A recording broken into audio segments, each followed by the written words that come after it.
So, if university has taught me anything, is that you should always start your essay with a question to make it more interesting and engaging. So here goes mine.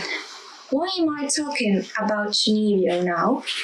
It's 2021, I'm 23 years old, and it's not like it's been rising in popularity or anything like that. Most people that watched it already watched it quite long ago and forgot about it.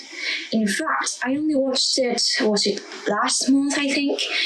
And I still to this day refuse to watch the second season, so it doesn't even seem like it holds a special place in my heart either, but it does enough that it helped me decide to create a YouTube channel, and it does enough that I've decided to spend I don't know how long of the first video talking about it. Why am I so obsessed with a 20 episode very normal anime about kids just being weird the way kids are? You know, it's on the surface, it's just a romance anime. Yes, it does touch on the chuunibyo aspect, which is quite interesting, but other anime do so, and in fact, most anime at least mention it. In case you don't know, chuunibyo is usually translated as the 8th grader symptom. It's basically that point in your life when you've been watching way too much anime and you're just growing up, so you're kind of stupid. So you hiss at people or say nya at the end of sentences. I think you can all kind of understand where it goes. It's being completely certain that you're the main protagonist of some anime, because otherwise your life would seem too boring. The thing is, this anime follows a recovering chuunibyo boy called Yuta, and a girl in her same class who's actually his upstairs neighbor called Rika. Well, she makes herself called Rika. I actually don't remember her name. I should have looked it up. Well, my bad. I'll try to write it if I know how to edit that. Thing is, Yuta, in case you haven't seen the anime, Yuta is now moving on to high school, so he really wants to forget his dark past of his chuunibyo days, where he called himself the Dark Flame Master, and he found it. Okay, now. His chuunibyo days when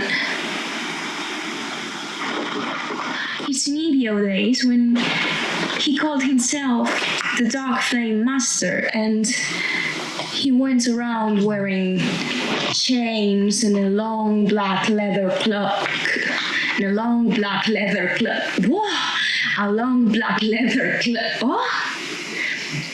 Wearing chains and a long black leather coat. That was hard. And he really wants to get away from that, so as we see him in the first episode, he's just packing all of that stuff up and leaving it in a corner of his room so that he can throw it out as soon as he can. My brows aren't even related, but it's okay. So, as I was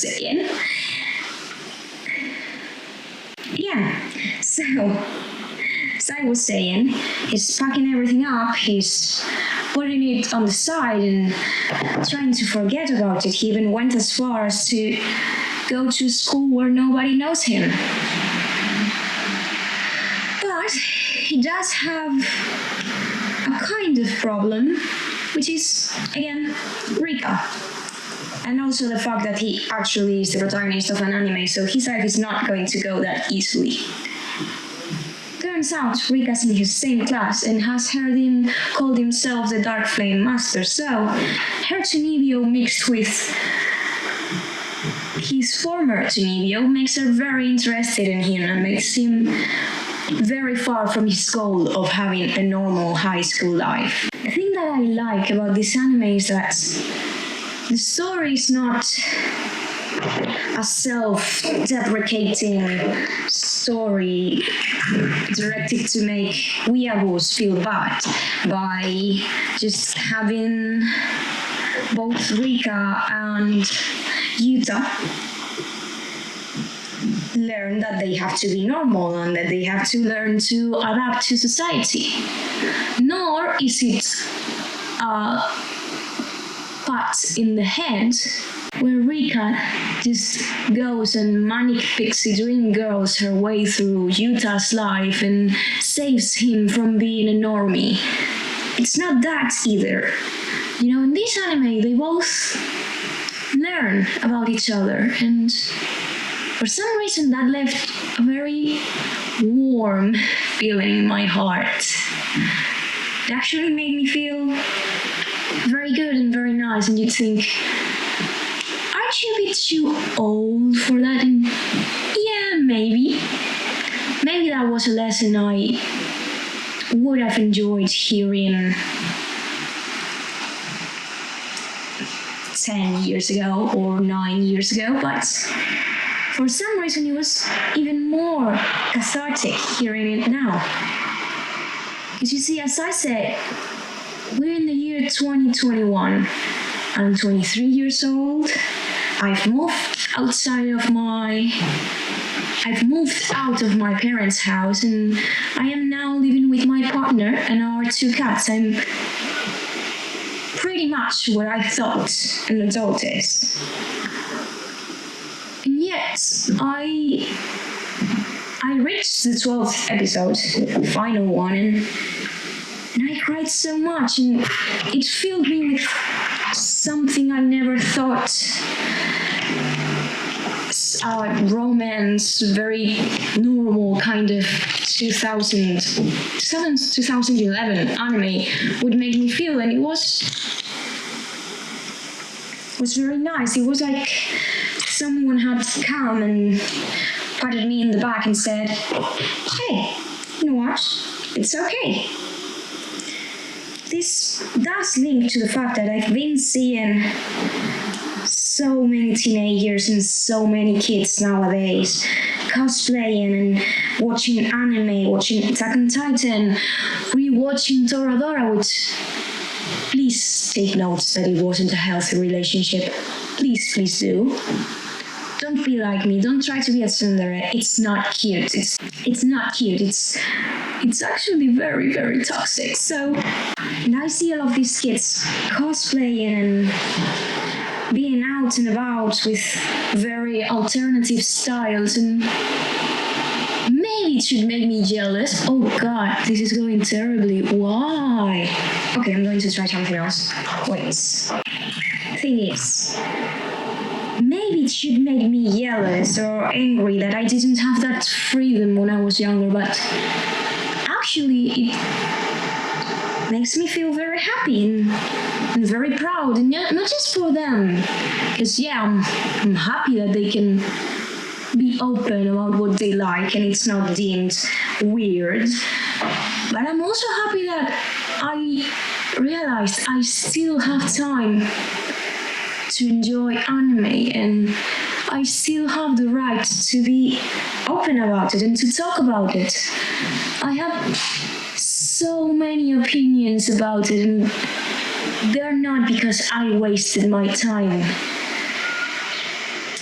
They're not something I should be afraid of. In fact, they're not even something I should be proud of, because they're just something normal. And that actually makes me very happy. And in fact, it made me want to, find new friends to talk about anime with. I also saw many makeup brands that now have anime-themed styles, and like Bon Idol Beauty and things like that, and just made me think that maybe I was getting into a world that was a bit comfier for me, and maybe, and just maybe, I could just be open about what I like, and I could just do my makeup and talk about it, just like I do my makeup with my friends and talk about what we're going to do tonight. Well, not now because we're on tough times, but you know what I'm talking about. I don't need to be ashamed. I don't need to stop watching anime because I think most people my age have experienced this. I am now going through a time in my life where I'm very close to becoming an adult. I'm very far away from all of my very old insecurities, and now I'm getting back into all the interests I left behind because I thought they were strange, or I thought people wouldn't like me if I showed them. In fact, I thought that if people knew that I had all of these weird interests, they wouldn't like me anymore. And I had been told, or at least I had been subliminally told, that I would never have a partner who I could be open about these sorts of things with. And the people who told me that, they were wrong. I weekly watch anime with my boyfriend now. We are watching ReZero together, and Attack on Titan, and Jujutsu Kaisen, and we're also watching, what was it? Yeah, My Hero Academia together. And by himself, he's watching Tokyo Ghoul, and that was something I never thought I would have. But I do. We just sit on our couch every Monday because we can't watch it on Sundays, and watch the new episode of Attack on Titan. A show I once stopped watching because I thought people would find it weird and I thought it was cringy, so I left it behind. And now I'm retaking it. And I'm enjoying it very, very much because, you know, the new season is pretty awesome. And the thing is,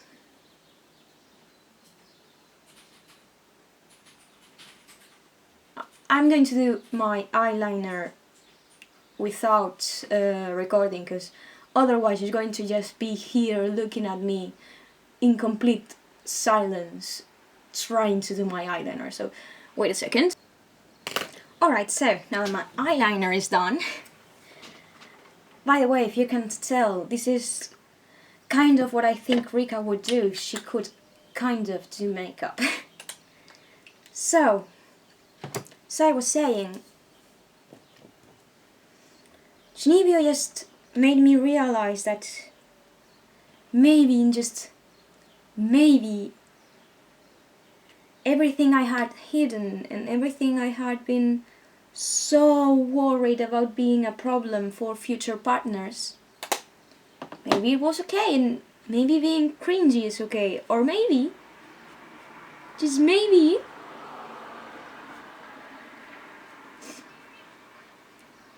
cringe culture shouldn't be a thing, and maybe it's okay. And maybe I shouldn't worry so much about what people thought of my likes and dislikes, and maybe it was okay to open a YouTube channel, to find more friends to talk anime with while I do my makeup, because I'm very afraid of talking to the camera. Maybe, just maybe, I was alright, and so will all of those other kids that are now cosplaying, and I'm very happy for them. But I'm mostly very happy for me. And I plan on doing this at least once or twice every week, just doing my makeup and talking to you guys about how I think Wonder Egg Priority handled mother-daughter relationships incredibly well, or how I just fucking love horror media and how this season is going and what I'm watching and maybe even what my anime journey was when I stopped watching anime for a while and why and all of that stuff. Just really hope to do that, and I really hope to have somebody out there enjoy it. Wait a second. And being happier and making it as normal as it is. Wait a second, I'm going to get changed and... Okay, so now that I have my grown-up chica costume on, it's time to say goodbye. I feel like I haven't said even half of what I wanted to say about Chuunibyo and why I started this channel, but it's because the camera still makes me very nervous. So I hope you all can be patient and wait for the next video where I'll be a bit calmer and so on. Also, this is very obviously inspired by Bailey Sarian's videos, the True Crime and Makeup Mondays videos, sorry. And yeah, I can't claim this idea, just wanted to weebify it. That sounded awful, alright. Okay, so now before I say goodbye, I should probably introduce myself. Hi, my name's Belen, but from now on you can just call me Friki, because I've decided that it won't hurt me anymore. Nice to meet you. Did I say chica this time?